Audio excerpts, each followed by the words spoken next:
Hello, Lou Hamilton from Audible Elegance here in Cincinnati, Ohio. We are located 2 doors north of the Montgomery Inn on Montgomery Road and across the street from Montgomery Cyclery. We do additional work on X and on Instagram and Facebook, and I also write a monthly blog, sometimes on point on audio, sometimes it's personal. Okay, tonight I want to talk about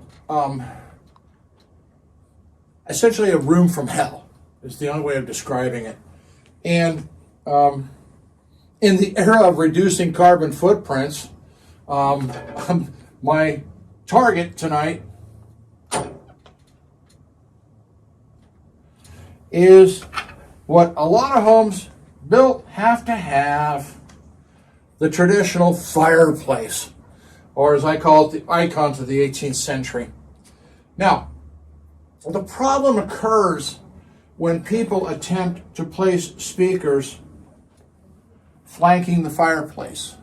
And the reason I want to discuss this one is this is an old memory where I actually assisted a reviewer for the Absolute Sound in dealing with a major problem in sonic performance. And he's exceptionally talented in getting great sound, but this one had him.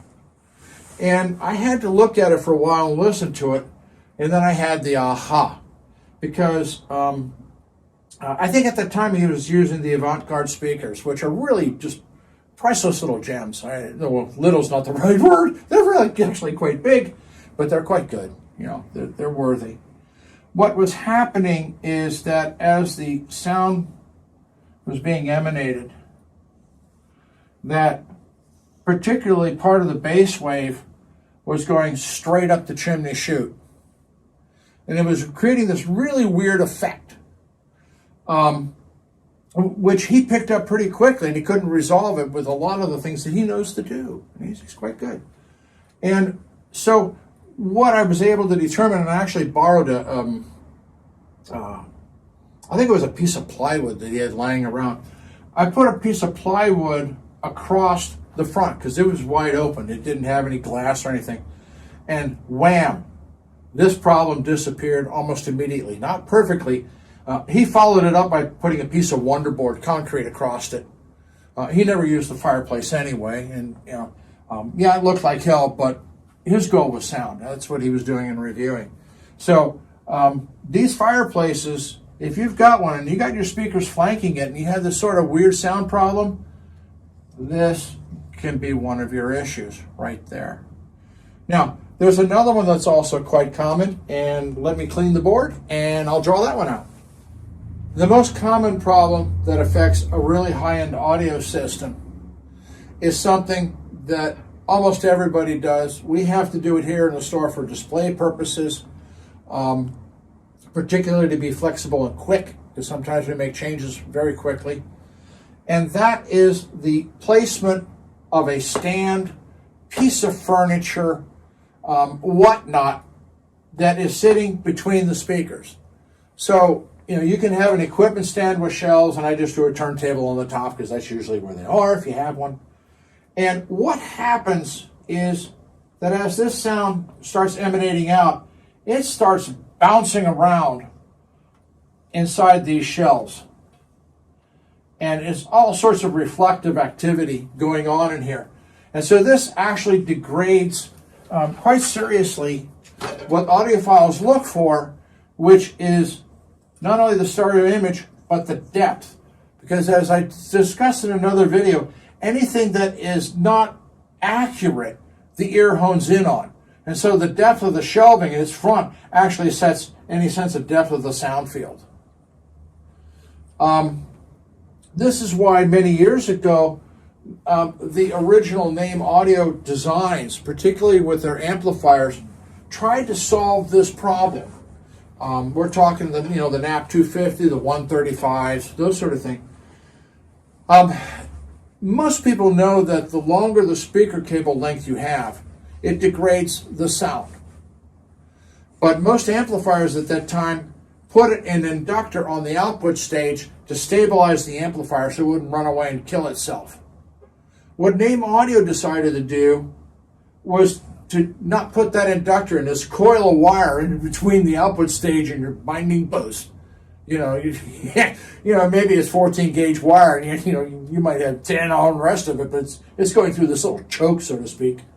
What they did is they used their speaker cable that was a twin lead.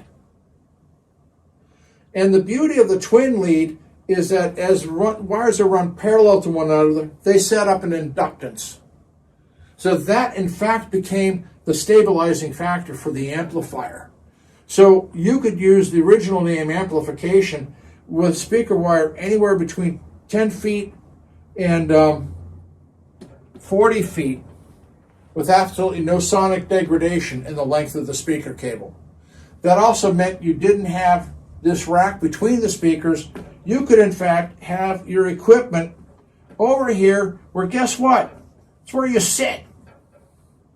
So you didn't have to go up to the altar up front. You just simply walked over here and changed your record and whatever.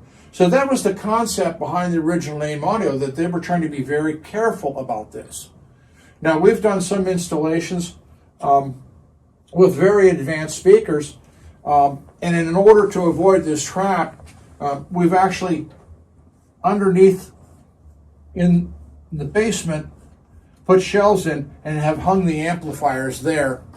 And then we have a very short speaker cable lead, preferably mono amplifiers. And since you're typically running an impedance of 100K on the interconnects, you can run really long interconnects without any sonic degradation. So that is the beauty of going with monaural amplifiers, even if you can't sling them in the basement, because they're very small and very unobtrusive, and maybe behind the speaker. You have very short speaker cable lengths, and again, now you have a long interconnect out to your equipment that is convenient to where you are.